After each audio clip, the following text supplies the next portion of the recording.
प्रमोद कुमार सिंह।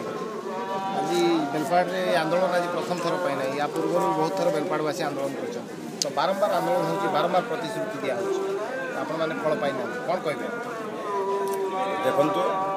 विगत दिन में यही बेलपाड़ रेलवे स्टेशन को लेकिन बोलू बेलपाड़वासी ये अंचलवासी किंतु एजाए सुफल किसी मिलनी यार कारण तो मुझे बेले बेले भावे कांग्रेस दोमुहा नीति ये आम लोकसभा संसद सदस्य थी भी छोटिया छोटिया ट्रेन स्टॉपेज हो पारे यहाँ गोटे दुर्भाग्य जिनिस मॉडल स्टेशन घोषणा होना आपण मैंने देखु बेलपाड़ रेलवे स्टेशन एति ओल्डेस्ट रेलवे स्टेशन जो रेलवे स्टेशन देकिना रॉयल्टी गोटे काउंटेबल फाइनेंशियल से आसूची से दृष्टि दुर्भाग्यजनक यहाँ आंदोलन बसीचु देखु